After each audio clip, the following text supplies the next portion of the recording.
Welcome back, guys. Now, before I get into this, every now and again you're going to hear some noise on my workshop roof. That is two squirrels that are doing their best to antagonize me by dropping everything on my tin roof. So just thought I'd get that out of the way first. Right, so Bentwood Ring Supplies, they sent me this 10-step polishing paste. So obviously it's 10 steps, so we work through 1 to 10, working our way up to get to the final 5.5 microns. We start at 0.40, where are we? 40 microns, and we end at 0.5 microns. So what we're going to do is we're going to put together a pendant that I've been working on, which is a memorial pendant, and we're going to work our way through and we're going to see how this stuff works and if it's any good. So what it says on their website is to achieve an impeccable ultra fine finish with this 10-step process, you sand your ring or whatever. I mean, it says here that it will give a brilliant shine to a variety of materials, including stainless steel, titanium, ceramic and tungsten. It works especially well on ultra hard materials like ceramic or tungsten and tungsten. So sand up to 400 or 600 grit, and then this stuff takes over to finish it off for you. What else does it say? So each one of these is 5 grams. Does it say on there?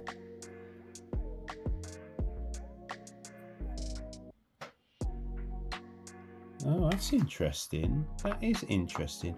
I've just noticed something. Hang on a minute. So what you've got on here, I haven't noticed this until now. Under the 40 microns, it will say 450 grit. So that's number one. Number two goes up to 650 grit. Number three is 1000 grit. 2000. 2800, 4000, 6000, 15,000, 22,000 grit. That's mad, isn't it? That's going to create such a shine. And then 50,000 grit. That's madness. 50,000 grit. Imagine how shiny that's going to get your ring. Anyway, so what we're going to do is we're going to finish off a project that I'm working on, a memorial project. It's a pendant, so it's done. I've just got to add the ashes and the pigment to it and then sand it off. We'll take it up to 400 grit and then we'll start working our way through this lot. We'll see how it goes, shall we? If you want to check out Bentwood Ring Supplies, I will leave the link in the description. I'll leave a link to these in the description also, and give them a go.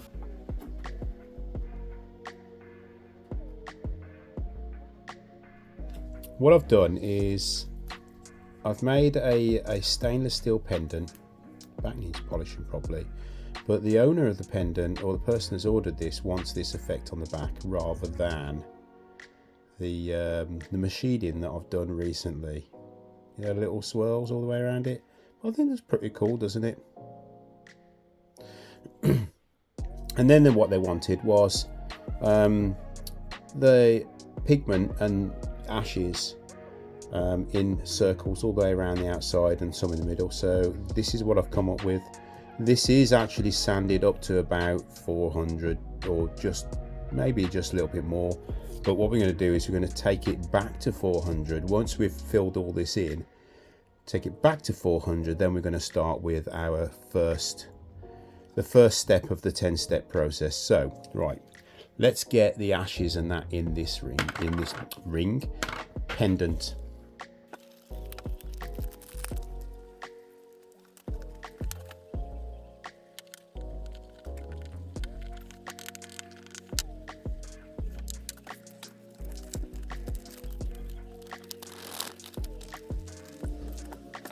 So we have our ashes in there. I'm showing you this process because I think if you're going to want to make this sort of thing, Bentwood Ring Supplies has got everything that you need. So we've put the ashes in. I've changed my gloves because now I'm going to mix up the different pigments. I think it's going to be these two. We're going to mix this up, and then we're going to put that on top and then apply the CA. Right, so we've got to be careful with this because there's actually ashes in there. We don't want to spill any of that. Like I say, I'm using fresh gloves, fresh paper, because once I've mixed these up, I don't want to contaminate these with ashes, because, and contaminate may not be the right word, but I don't want to have any ashes in these because I can use them for other projects once it's mixed up. I don't want to waste it. I'm going to put them in this little bag.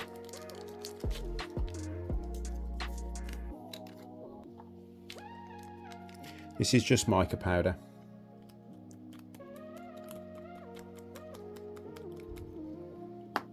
So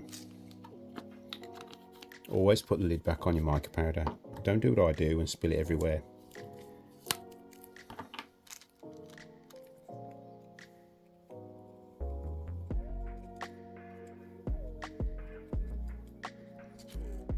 So if I was to add ashes to that now, I would have to send it to the person that owns it. Like these have got ashes in.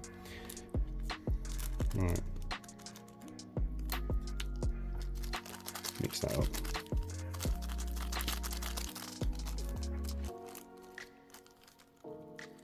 There's a hole in that bag. Look, there's a hole in it. Oh no. Let's get another bag.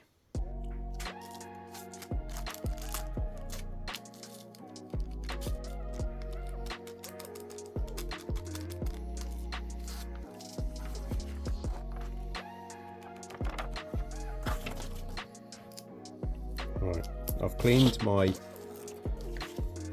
tweezers. Should we have a little look what this looks like when it glows, when you add some light to it? Right, bear with me.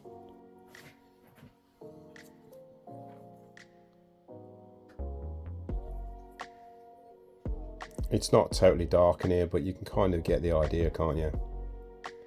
How cool that is going to look.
So I know I've put loads on there, but we're going to sand most of this off anyway. But we want a really good covering. Lovely stuff, isn't it? It's mica powder. Okay, right.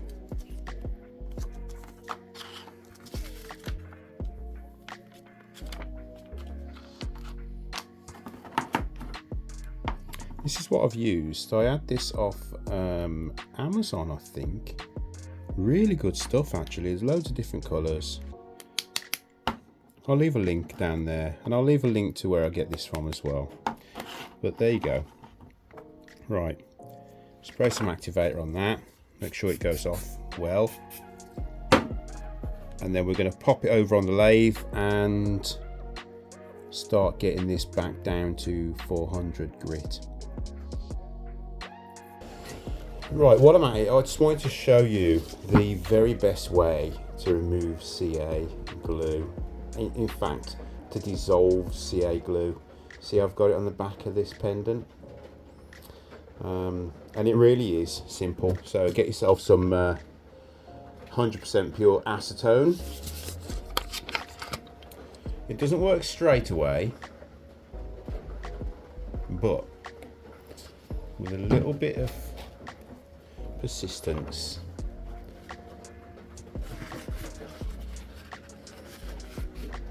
you can start to break down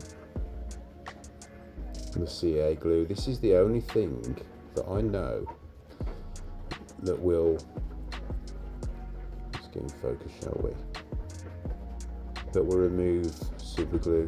Can you see that there? Starting to dissolve it, isn't it? Obviously you don't want to get this acetone anywhere near a final finish, especially a CA finish, because it will just melt it and cause you all sorts of problems, and you literally will have to start from scratch,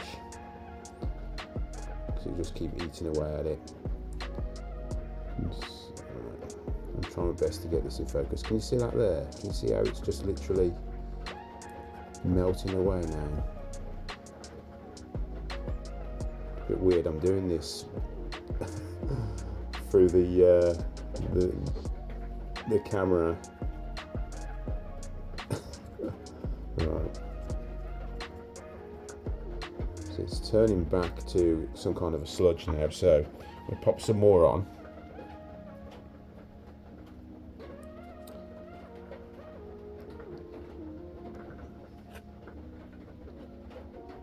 And then we're going to give it a bit of a wipe.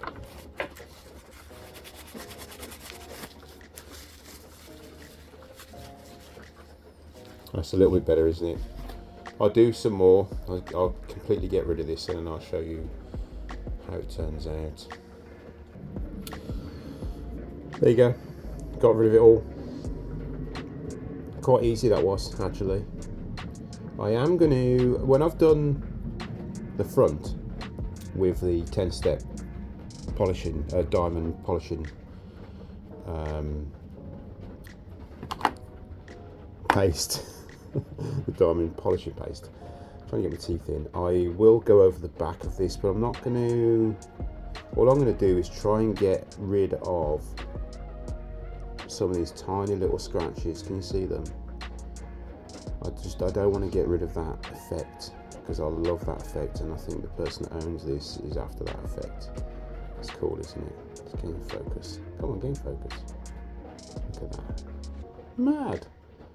Like some, you'd see if after taking some happy tobacco or happy mushrooms, maybe. I don't know. It's cool, isn't it? So I just thought I'd mention, you might see in videos from now on that I'm keeping my pastes in a homemade stand, walnut stand. You can actually, if you go on to Bentwood Ring Supplies website, you can buy a specially made stand for these to sit into. I might do that in the future. I mean, I like the walnut, but that's just me. So yeah, I might just continue using this.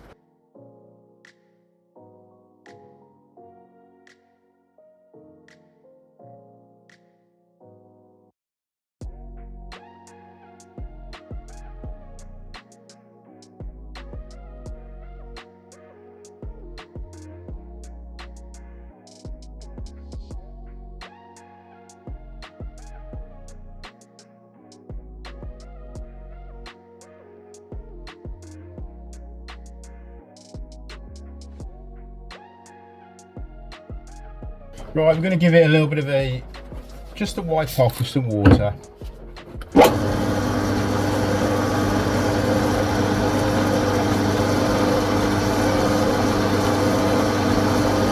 We don't use any, I mean look what's come off on the rag. We don't want to use any solutions from now on to clean it, just water.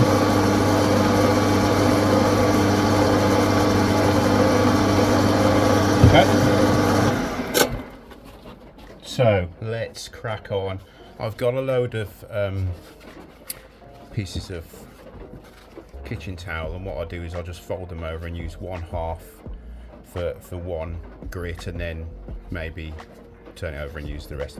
What you need to do, remember, whenever you're sanding anything, you'll always leave grit on the item.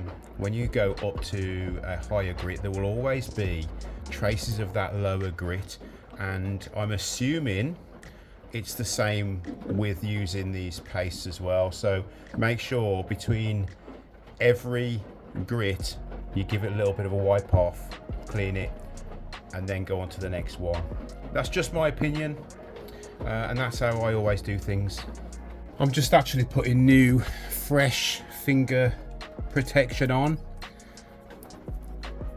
The problem is when you're using the same lathe to put your polish on or your finish on than you are actually making the item, you're going to get bits of swarf, and you're going to get little bits that you can't see. If you get one of those tiny little bits of swarf, and you machinists and turnists know out there that, you know, sometimes you'll get a tiny little bit in your finger and you can't even see it.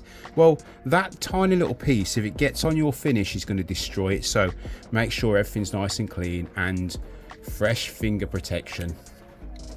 So we're going to start with number one.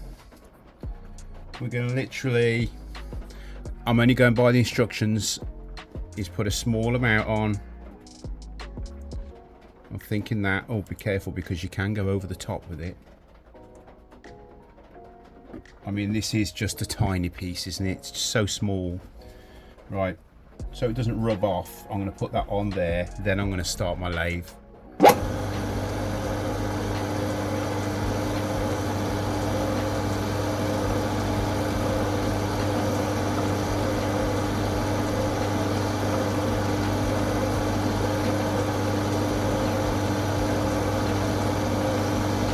And we're just going to work our way through until we get to the end, and then I will be back.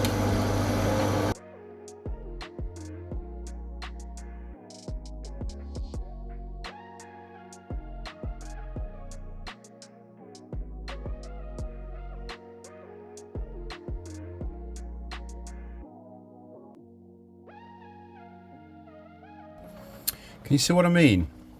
I've just done that. I've washed it with just clean water, and what I'm rubbing off now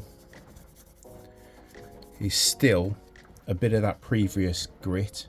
I know it's been worked, so it's not going to be the same grit, but you still have some residue there that could make your next grit worthless, really.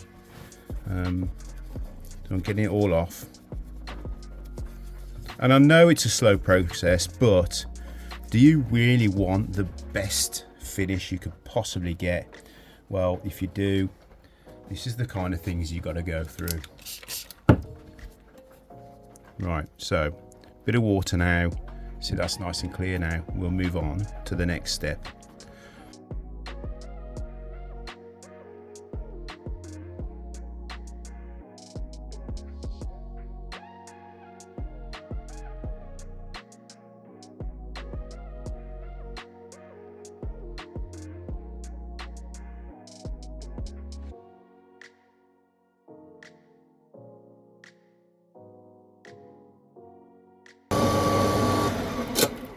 I can actually see my reflection in this already, and we're only at step 4. Right, give it a clean.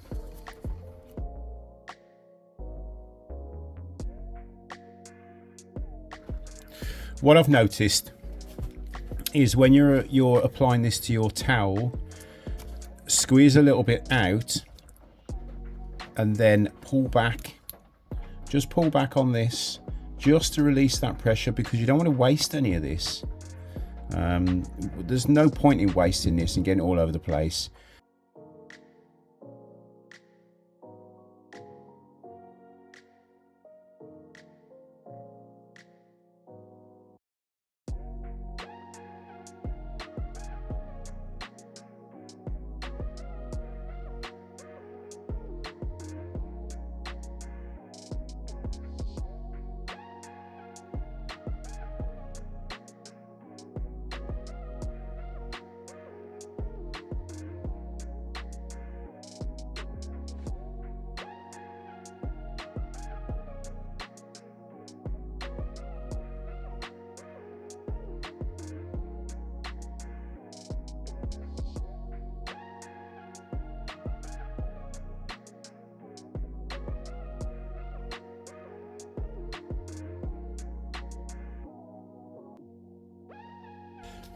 Right, before I actually get into this lot, I just want to show the finished pendant. So there it is.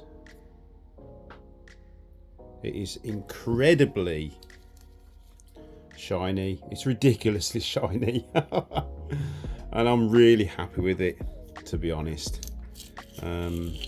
So I made this box is actually specially made for, the box isn't, but the inside is specially made for this particular pendant. The problem is I keep having to get my filthy little fingers off it. But look at the back. Look at that. Is that cool or what? That's mad. The shine on this thing is just ridiculous. It really is. Anyway, that's right. So let's put that down.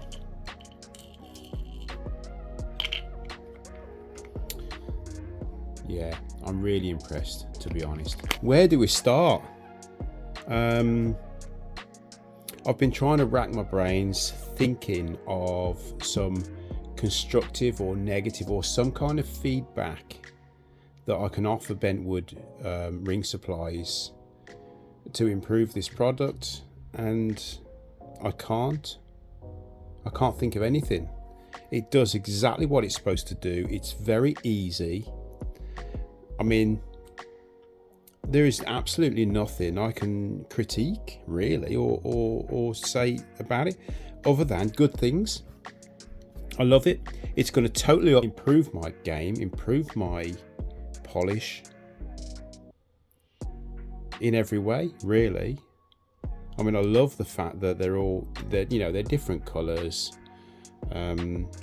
so you're less likely to get mixed up. I mean, I know these the same, those the same, those the same, but I mean, if you keep them in order, I can't see that being a problem. What I didn't say in the video is when you, I may have put it in the video, but I may have cut it out. But if I have, I have. If I haven't, then I'll be repeat myself. When you apply the pressure to the end of this and you squirt it out onto your kitchen towel, when you've got enough, just pull back on this. Take the vacuum, the pressure, not vacuum, but take the pressure out of it so you don't squirt unnecessary amounts of this paste out that you're not actually going to need or use. Brilliant. I shall be using this from now on. I know Bentwood Ring Supplies sent me these, but when I run out, then I shall buy more.